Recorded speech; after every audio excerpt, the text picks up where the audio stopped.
هنتكلم عن قصة الفنان والمطرب المعروف مع الجن الشاطر اللي كان بيذاكر. هنتكلم عن قصة الفنان هاني عادل مع الجني المتفوق اللي لما كان هاني عادل يسيب المذاكرة حتى لو حاجة بسيطة كان هو بيكمل مكانه. جني متفوق، ودي رسالة للطلبة اللي بيزوغوا من المذاكرة. ادي شايفين ادي في جن متفوق وشاطر. قصتنا قصة حقيقية برغم ان كان في شهود على احداثها، بس للأسف هاني عادل لما قال اللي حصل لأهله محدش صدق ولا كلمة من اللي قالها. ليه؟ لأنها بصراحة أحداث لا يمكن أن يتخيلها العقل. هنحكي التفاصيل كاملة زي ما قالها، ومش هتتخيلوا اللي حصل. لو بتخافوا بلاش تكملوا الحلقة، تابعوني في قناة بيت الرعب، وما تنسوش اللايك الحلو زيكم وكومنت كده يفسر لي ايه اللي بيحصل، ولو حاجة حصلت لكم مشابهة اكتبوا لي تحت. نقول بسم الله. الفنان هاني عادل طلع في احد البرامج المعروفه وقال ان في قصه ليه مع الجن حصلت له وهو صغير. بيقول ان كان في الشقه مره قاعد لوحده، وكان امه وابوه بره، وهو كان قاعد بيذاكر، مش قاعد زي اليومين دول على الموبايل ولا اي حاجه. فبيذاكر والمكتب موجود وفي كرسي قدامه وقاعد مركز والدنيا حلوة وبيس. مرة واحدة بيقول إن جارته ومعاها عيالها رنوا على باب الشقة، فكانت عايزة حاجة. فبيقول قام من على المكتب وراح يفتح الباب، فلقى جارته كانت عايزة حاجة. وده كان المعروف يعني زمان إن أي حد من الجيران عايز حاجة كان الود متواصل وكده. فراح بيقول يجيب الحاجة دي من التلاجة. فبيقول بعد كده وانا راجع لقيت جارتنا دي داخلة الشقة وبتقول لي هو مين قاعد على الكرسي. فبيقول انا عايزة اقول لها مفيش حد اصلا غيري في الشقة، هو مين اصلا قاعد على الكرسي؟ مفيش حد.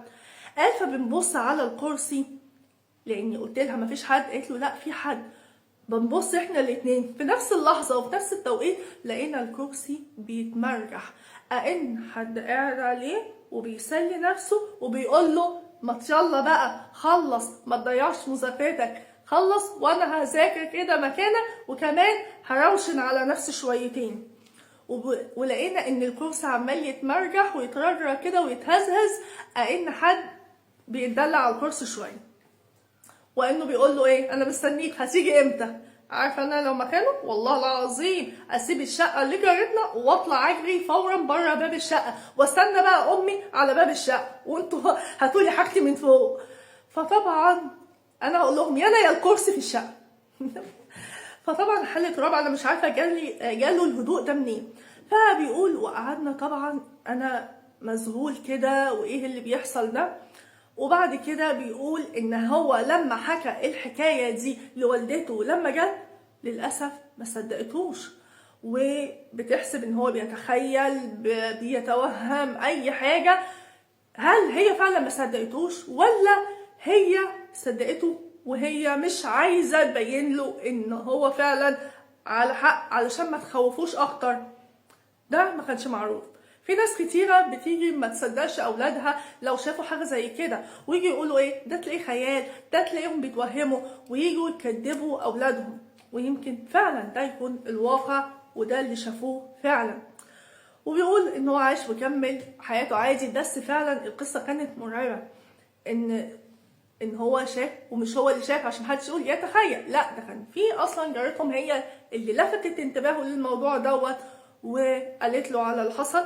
بس للأسف برغم ان كان فيه شاهد وهي الجارة رجع الأمور كما كانت عليه وعاش عادي جدا جدا.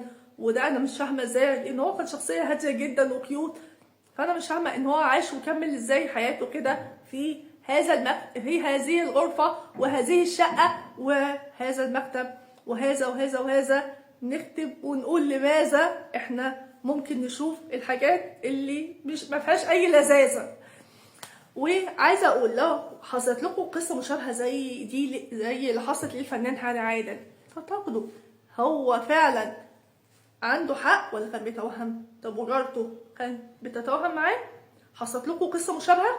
لو حصلت لكم قصه مشابهه يا ريت تقولوا لي وتكتبوا لي في الكومنتات. ولأول مره اشوف القناه اتمنى تشرفوني بوجودكم فيها، و تنضموا ليها. متنسوش اللايك الحلو زيكم كده، والكومنت اللي تشجيع كده ليا على الفيديوهات. متشكرة لكم جدا. تابعوني في فيديوهات كتيرة ان شاء الله جاية على قناتكم، قناة بيت الرعب.